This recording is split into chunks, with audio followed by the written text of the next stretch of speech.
Welcome everybody to this meditation class. And as usual, this is the ongoing meditation class. Those who come to the introduction to meditation class, that class is being held in the room to my right. That's the introduction class. For those who haven't meditated all that long, this is the one for those who've meditated long enough to know the very basics. And here we just say something which will help you deepen your practice of meditation. And I just returned from Melbourne teaching a couple of one-day retreats. There's one of the questions which you always ask there about the connection between meditation and one of the famous sutras in Buddhism, the Satipatthana Sutta. Because in that teaching of the Buddha, he called the practice of mindfulness so important, he called it ekayana magga, which is a Pali term, means, and it's a very controversial term, and some people call it the only way to enlightenment. But even later people realize that's not an accurate translation, and so the tentative translation for some time was a direct way. But just recent work done by a couple of friends who are monks, and they were pointing out that actually there's a lot of support for saying it means the path which leads to eka, being short for ekaggata, for the oneness, for samadhi, to stillness. And that comes from the Chinese versions of the Buddha's teachings. And it's a wonderful little insight which comes from the research of modern monk scholars. Especially, I have to acknowledge the Venerable Analia, a good friend, a German monk who's teaching in Hamburg University, who sort of saw this and gave it a lot of prominence. Because what that really means is this practice of developing mindfulness, even as described in the Satipatthana Sutta, had its purpose of developing the stillness of the mind, what we call samadhi. Understanding that whenever you are meditating, it seems to be almost, well not almost, but absolutely necessary to develop a strong degree of mindfulness before you can even hope to still the mind. In other words, if you're going on a journey, you have to have a flashlight if it's in the middle of the night, otherwise you can't see where you're going. And that flashlight is like the mindfulness, the ability to see clearly what's going on. And in talks which I gave here on a Friday night a couple of weeks ago, the trouble is, how do we develop that mindfulness? How can we get our awareness strong enough so that we can see our body, we can understand our mind clearly enough, brightly enough, so we know how to relax it and bring it to stillness? And it does seem to be that the stillness and the mindfulness support one another. Yes, you do need to have mindfulness to be still, but you also have to have stillness to be mindful, because it's the stillness of the mind, the fact it's not moving and doing very much, which releases the energy of the mind to create strong awareness. To give you some examples, when you're tired, your mindfulness is very weak. Basically, you don't understand what people say to you because you haven't got enough space in the brain. You are dull, you don't see things very clearly, you don't feel things very clearly. Whenever you're tired, dull, you just have low mindfulness. And when your mindfulness is very strong, you have lots of energy. So one can understand that the lack of energy, especially mental energy, is related to having low mindfulness. So it is the case, certainly in my experience and the way I've been teaching for many years, that somehow or other we've got to create as much stillness as we can, to create as much mindfulness, which can create more stillness. The more stillness increases the mindfulness, which means you can create even more stillness. The two of them work together to deepen this experience we call meditation. But at the very beginning, we don't expect to have too much mindfulness. So don't think that suddenly you can just turn a switch now I'm going to be mindful. Unfortunately, it does not work that way. Which is one of the reasons why when people start meditating, the first thing you experience is tiredness and dullness.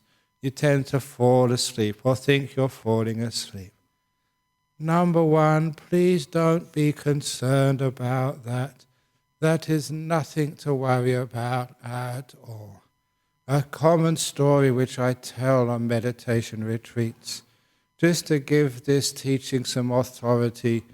The Buddha was walking with his attendant Ananda, and they saw a monk sitting with perfect posture, full lotus, straight back, cheek tucked in, with a perfect posture. And the Buddha looked at Ananda and said, I'm worried about that monk. And sure enough, a little while later he disrobed. And then he saw another monk deep in the forest, who had his head down, was nodding, was half asleep. And the Buddha smiled and told his attendant, I'm not worried about him. And soon that monk became enlightened with all the psychic powers. And when, of course, I heard that, that was counterintuitive. How can that be? Surely the monk with the straight posture, that was the one who was going to get enlightened, the one who was sloppy all over the place. How can he ever become enlightened? Until later on in my years as a monk, I came across one such monk who would always sit perfectly straight, even though he didn't sleep at night. We always used to do that once a week, go without sleep and meditate all night. And he would never be nodding at all. And after 3 years, when he left, we were all surprised, including me. How come? You're disrobing. You had such great meditation. He said, no, I didn't. I was controlling myself so much. It was so tense inside. After 3 years, I couldn't stand it any longer. He said sometimes he'd open his eyes and look at a monk like me who was half asleep in the early morning. And he was jealous. If only I could do that, he said. And I understood the reason why the Buddha was concerned about that first monk. He was a control freak. He could hold his body tight, but only through willpower. The other monk was letting go. He was being still. It was only a matter of time when the dullness disappeared and the mindfulness increased. Remember, from stillness you get mindfulness. So he's being still. He'd had hardly any mindfulness. He was still, the mindfulness would increase. You are tight, you fight, the mindfulness gets less. So this monk who was nodding, at least he was letting go. He wasn't controlling. He was becoming still. And it was only a matter of time before the tiredness vanished. And that has been my experience. For those of you who don't know, even last week I was in, where was I last week? Melbourne. Next week I'll be in Kuala Lumpur. I travel around the world. I teach a lot. I work very hard. Physically, I shouldn't be doing these things. I'm over 60 now. But nevertheless, you know how to get your energy back just by being still. Allow yourself to be sleepy. Just make peace with it. Don't control it. When you're aware of this and you're still with it, the sleepiness disappears little by little. You literally wake up. When you wake up, you have enough mindfulness. You can be even more still, so you don't allow thoughts of the past and the future to come into your mind. It's easy to say, let go of the past and the future, but if you haven't got an alert guard on your mind, the past and the future can sneak in. Just like, you may have a guard on your house, but very smart burglars, they can find a way in, to bypass all your security and your locked doors or whatever, because they're sneaky. And this past and future is similarly sneaky. Sometimes can sneak in the back door, and before you know it, you're thinking of what you're going to do this weekend, instead of being here right now and being in the moment. Or it's very easy. You're meditating in the present moment, and before you know it, you're thinking about what happened last week. Basically, you've lost it. How did that happen? It's because you weren't aware enough. The mindfulness wasn't strong enough. Once the mindfulness does get very strong, you can see exactly what's going on. And you can see just the reason why people don't stay in the present moment is because you don't like being in the present moment. You get bored with it, you don't give it enough interest, you don't give it enough curiosity, you don't give it enough value. That's all it really means. So after a while, the mindfulness sees all of this, it gets its own wisdom, and you can stay in the present moment. That means you're even more still. The mindfulness increases even more, so you can see this thing thinking what it is and why it is, and where all these thoughts come from. You know that I used to think like everybody else, and especially I was of the opinion that sometimes thoughts just come into the mind from nowhere. I was very, very still. This thought came, I don't know where it came from. That was because my mindfulness wasn't strong enough. When my mindfulness gets very, very strong, I see very clearly where that thought came from. I was bored. I went out to try and find a thought, and I brought it in. They don't come uninvited. If a thought comes in, you don't see yourself do this, you go and bring one in. That's the truth of it. So when the mindfulness is very, very strong, increases to the next level, you're very, very clear, you'll find that you don't need to bring in thoughts from outside. The thoughts just don't come in. They stop, and you get very beautiful, peaceful states of mind. You're getting even more still. Remember, in meditation, the thoughts are no more than ripples and waves on your mind. They've got no real meaning. They're not going to tell you the truth, no more than waves on the surface of a lake can perfectly reflect the moon and the stars above. If there's a wave there, the image is distorted. In meditation, that's what thinking does. It distorts the truth. It's not the real truth. It's just what you think it is. It's been bent, distorted. It's not clear. But when that lake is perfectly smooth, just like a sheet of glass, then it perfectly reflects the moon and the stars above, like a mirror. That's the mind which is still, without thoughts. So all the thoughts are agitations of the mirror, stopping you seeing the truth. So when you understand that through your mindfulness, it's very easy to value that silence. And when you're to that degree of stillness, that even thoughts don't come in your mindfulness gets even stronger. And as your mindfulness gets stronger and stronger, it allows you to be even more still. You don't even start to worry about all these things going on in your body. You can let the body totally vanish. And as the body vanishes, you become even more still. Less things disturbing you. No itches, no aches, even sounds vanish. And then when you go into the realm of the mind, you're incredibly still. That means the mindfulness can get even stronger. And as the mindfulness gets stronger, you can even see some of the smaller agitations of the mind. And what are the agitations of the mind? Again, wanting, controlling, expecting, sometimes being afraid when you go to places you've never been before. All those agitations of the mind. If you want to know what they're called in the sutras, they're called the upakilesa. These are really fine defilements, the fine wobbles of the mind before you get into incredibly, really powerful deep states of meditation.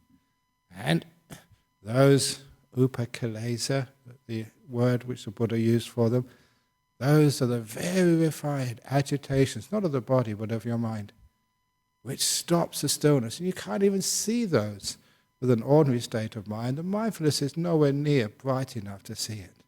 No more can you see the dirt on the carpet, unless the lights are very, very sharp and very bright. So as you get more still, the mindfulness increases. And it gets to very, very strong states, which is why I think what the bhikkhu, the monk Analaya said and discovered, from studying the ancient Chinese versions of the early Buddhist sutras, was very accurate. This mindfulness does lead to stillness. It's the path which leads to eka, oneness, the stillness of the mind. And also, stillness leads to mindfulness. The two work together, and you can't have one without the other.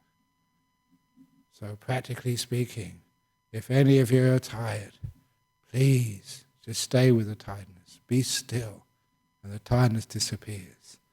And be encouraged. Just like that monk who was sleeping when the Buddha saw him meditating. He soon became fully enlightened with all the psychic powers.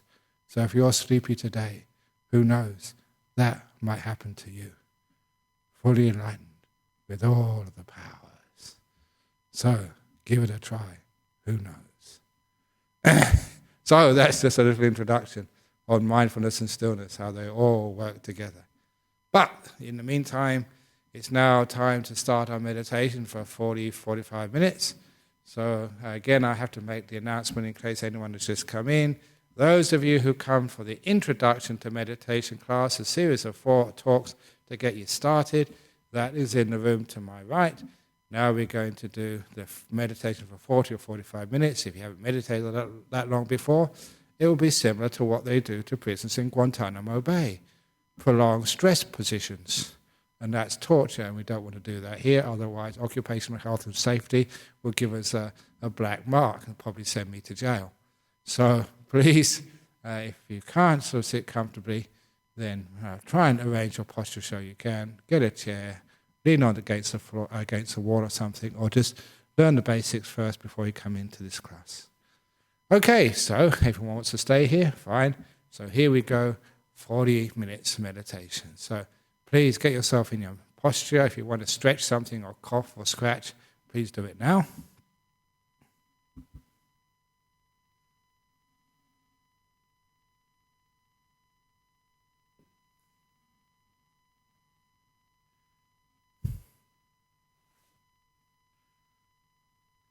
And here we go. So close your eyes.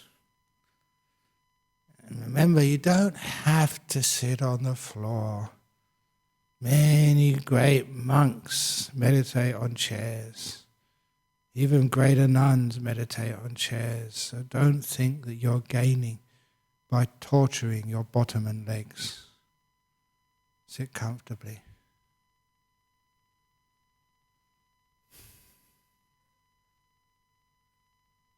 And with your eyes closed, you'll find that you can become more mindful of your physical body. This is not just because of stillness, it's because you've literally freed up much of the area of your brain, usually taken up with sensory objects. That area of the brain can now relate to the feelings in your body.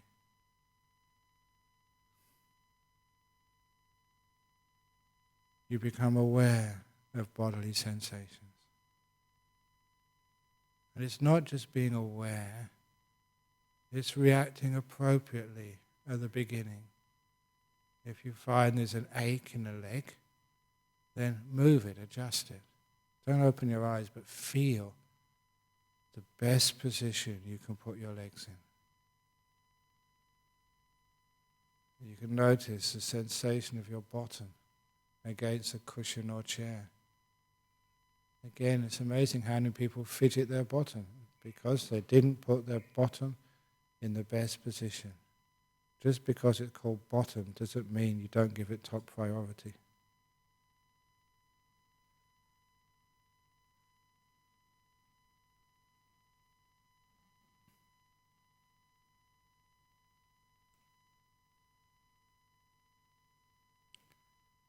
And then you experience any sensations in your back and shoulders, making sure they're really relaxed.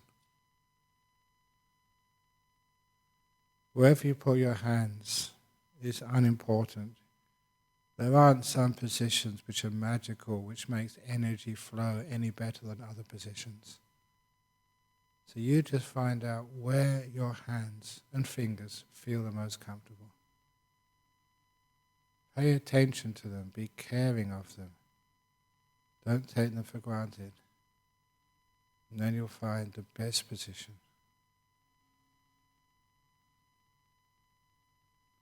The same with your neck and head.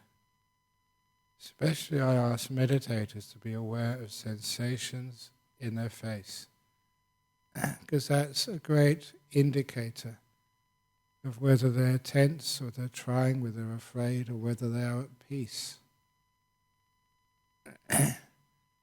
People who grit their teeth are trying far too hard. If the muscles around the eyes are tense, again, it's too much effort. So be aware of those sensations around your eyes and mouth in particular. And see what you can do to relax them all, to bring them to a deeper state of ease.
And when your body is as relaxed as you possibly can make it, and you let it go.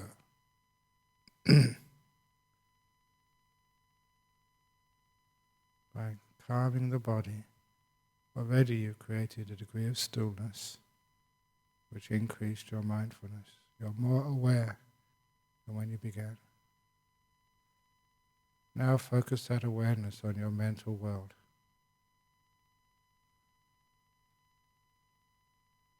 Sometimes the mental world is tired, it's dull, because it's been working too hard. So try and make peace with your mental world, with your condition. Don't fight anything. Fighting and violence have nothing to do with Buddhism. Be calm, be kind, be gentle.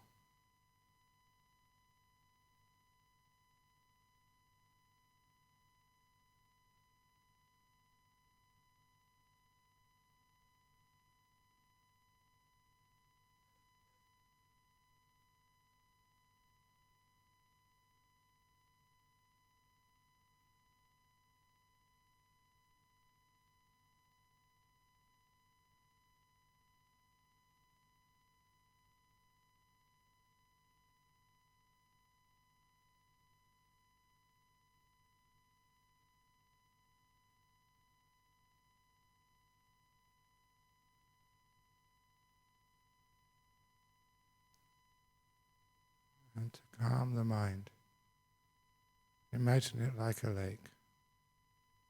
It has waves and disturbances. See what you have to do to let go of those disturbances. So your mind becomes more and more smooth.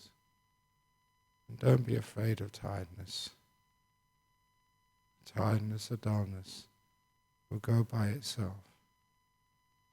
Your job is not to do battle, but to make peace.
So the mindfulness increases. So it can see how to avoid all past and future and stay in the moment. Just calm the mind down. See if you can observe mindfulness increasing. This is the clarity, the ability to know, getting more power.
being still enough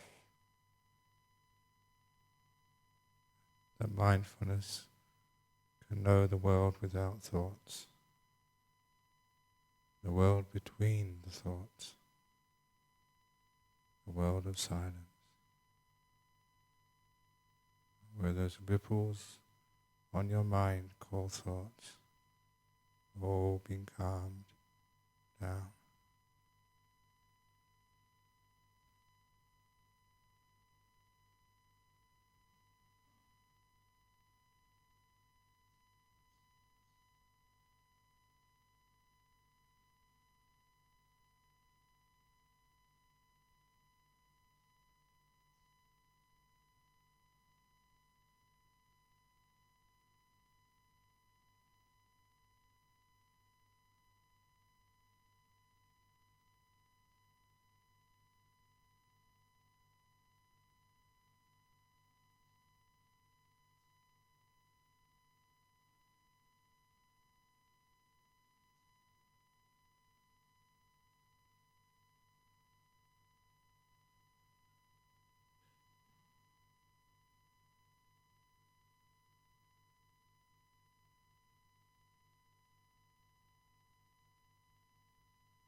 Getting very close to the end of the meditation. How peaceful are you? Why?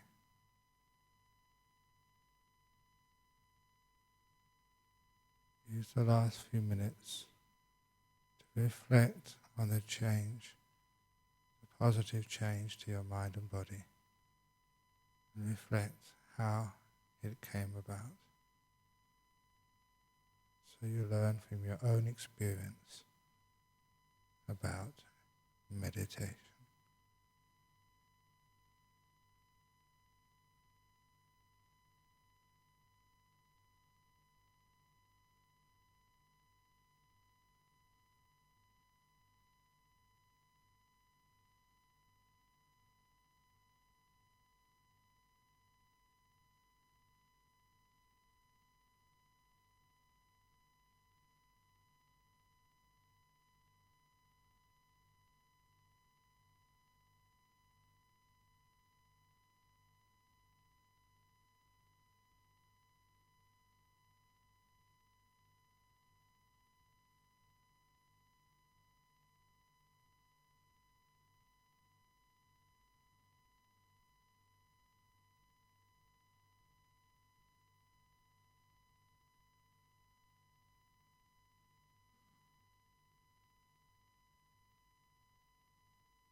Now I'm going to ring the gong 3 times.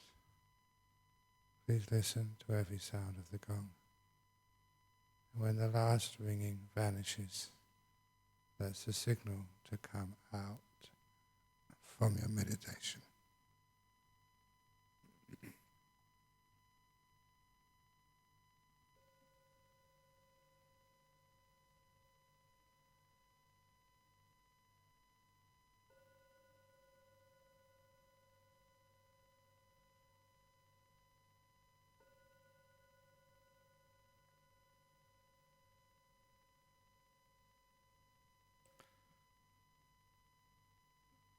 Very good.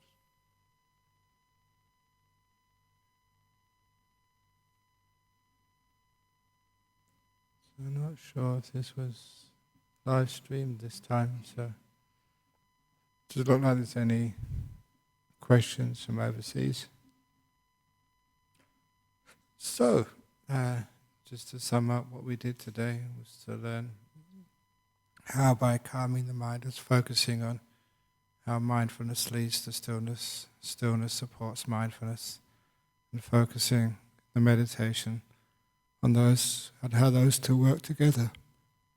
And during the course of the meditation, not just focusing on how they work together, the one thing which I missed out, which I'm going to say now, was how that when you do get the mind calm and the mindfulness increases, you also get the happiness coming up in meditation. So this beautiful sense of joy, this delight, which comes along when the mindfulness gets to a certain level of strength. That's a very pleasant thing to be able to arouse in one's meditation. Because when that delight comes up, you're just having a wonderful time. Not only does it give you a sense of fulfillment in your meditation, it's a very pleasant thing to do, but it also just shows you just what this meditation can do and how it can take you further. Because once the light starts to arise in the mind quite naturally becomes pretty sort of still and focused. It's focused because you're delighting in what you're doing. You love it, it's enjoyable. So once the mind starts to get joy in whatever it's watching, there's no need for any effort at all. You just can't take your mind away from what you're watching because it's so beautiful and wonderful. And that delight also stops many of the thoughts. You're just having too good a time to think. I've often recalled the times years ago when I used to listen to especially classical music and wondered why that was enjoyable. A lot of the times, when you listen to a long piece of classical music, there's no thoughts going on in your mind. You're so delightful with the music, so delighted with the music, the thoughts just can't come in. Often notice that delight in the meditation is what finally makes it very, very easy to let go of all of the thinking which goes in on the mind. You're just delightfully at peace. Effortless because you're enjoying yourself. And that's a lot of the time how it works. Delighting, which comes from the mindfulness getting quite strong. So anyway, as there are no questions from overseas, because no one's actually managed to get that going today, is there any questions from here about the meditation today? About the mindfulness and the stillness working together? A lot of time you are questioned out because people from overseas make all the questions. So any questions from over here? About your meditation? Hopefully, did it work okay today? Because I was always change it a little bit. Dania, thank you so much. Okay. How to let go of sound when that comes into the mind. Again, I love telling the story of a couple of people who come here most Friday nights. It's a couple, and they told me one day that they were watching a movie in their house, and once the movie finished, they got up, one to go to the toilet, the other one to make a cup of tea. And when they got up from the sofa, their house looked different. There were many things missing, even in the shelves right behind the sofa. And of course, you know what happened? A burglar had been in their house while they were watching the movie, and this cheeky burglar had stolen things from right behind them while they were watching the movie. And of course, the burglars aren't totally silent, but they were so absorbed in the movie, having such a wonderful time, that they couldn't hear those sounds. And that's one of the ways to overcome being disturbed by sounds. You're enjoying what you're doing so much, you just can't hear them. You may not have had the burglar experience, but I'm sure that you may have had that experience as a recipient, or the other person in this little simile, when maybe your partner is watching some sport on the TV, and the telephone rings. Actually, they just can't hear it. There's a great footy match on. Darling, the telephone's ringing. They just can't hear you because they're so focused on the football match. If only we could be that focused on our meditation, then the sounds would never, ever enter our consciousness. That's how to deal with sounds. But if you haven't got to that stage, you've got such a delightful mind that the sounds even can't enter you, at least you don't make more of a problem of sounds. There are two parts to sound. It's what you hear and the echo in your brain afterwards. Why was that person snoring? They shouldn't snore. We shouldn't allow people to snore. We should have like a snoring policeman in the Buddhist meditation. Someone who doesn't meditate but goes around, and if anyone starts snoring, they pick them out and throw them out of the room. We should have another policeman or guard who goes around the neighborhood and quietens all the dogs who bark. We should get rid of all the birds squeaking around. We should get rid of everybody else, anyone who talks. We get the person who goes around with masking tape to put it around people's mouths who start talking next door. Now, you see, there was just a small sound, and already you created all this noise between your ears about what you're going to do to these people who make all that sound. The sound finished a long time ago, but the echoes can go on all day. Now, once you understand the difference between the sound and the echo, you understand the sound is not really the problem. The dog barks and it's finished just like that. Someone snores and it's gone after a minute or so. Or somebody bangs the door. It's only a second of bang. But what happens in our brain afterwards, the echo. Why did they bang the door? Can't people be more sensitive? Don't they know we're meditating? And you can see that's many seconds of noise generated in your brain. That is the problem. So how to deal with sound is the sound comes and it's gone. And when the sound disappears, the echoes in your brain should also disappear. So once it's gone, you don't even remember it. Then you have a very, very peaceful mind. Trouble is, we always argue, we always linger, we try and solve the problems of the past. That is a problem. I don't know if you saw I get a newspaper, West Australian, every Saturday morning. And this morning is a classic Calvin and Hobbes cartoon. I recommend meditators to read it.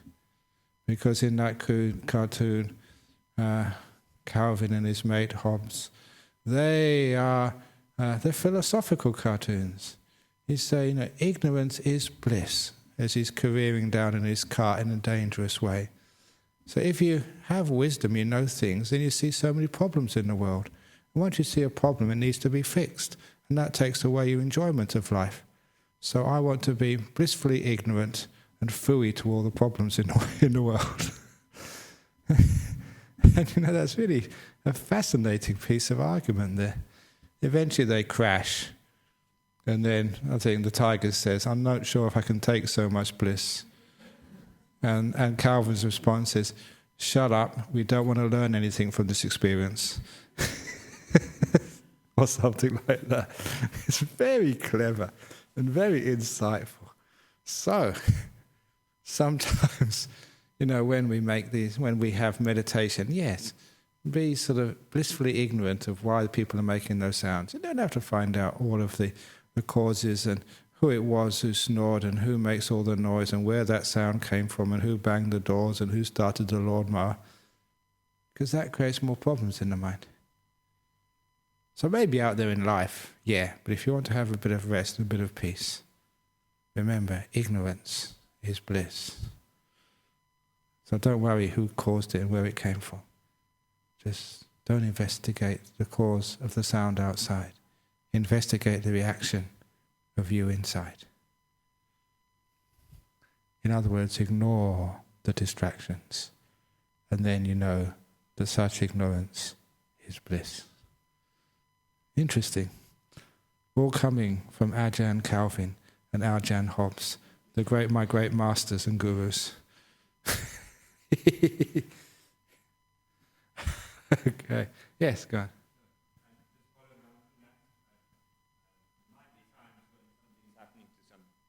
There might be times when there is something happening to somebody, like they're getting into difficulties, they make a noise, then maybe you do have to take action. Yeah, that did happen once here, but in all the years I've been here, I think that's only once has ever happened. There was somebody who wasn't taking their medication for, I think, blood pressure.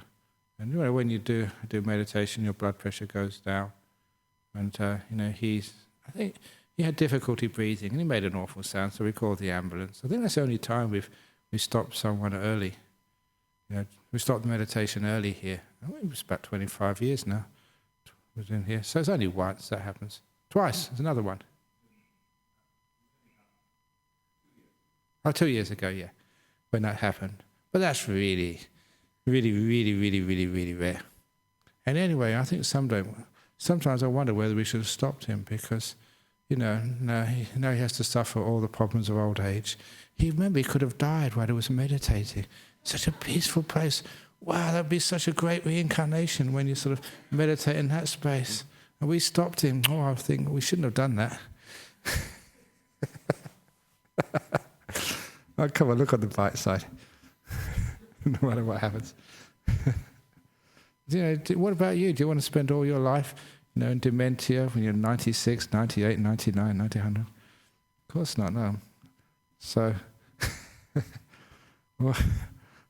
so anyway, so next time you're very peaceful and meditating and you stop breathing, fine, it's a wonderful way to go. So please don't disturb anybody.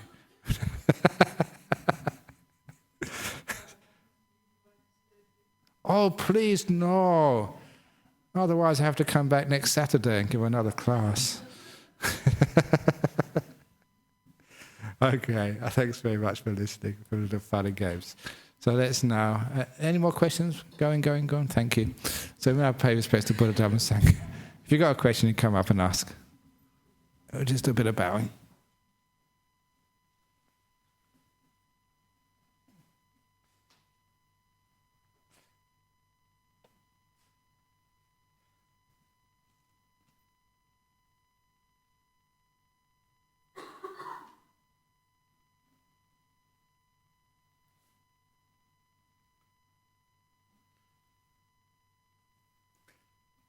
For those of you who don't know about the bowing, it's just a way of paying respects, but make it useful. So I've been teaching people a long time now. When you bow, first of all, you bow to virtue, because virtue, goodness is really important. The second time you bow to peace, because peace is very important in your life, both peace inside and peace in the community.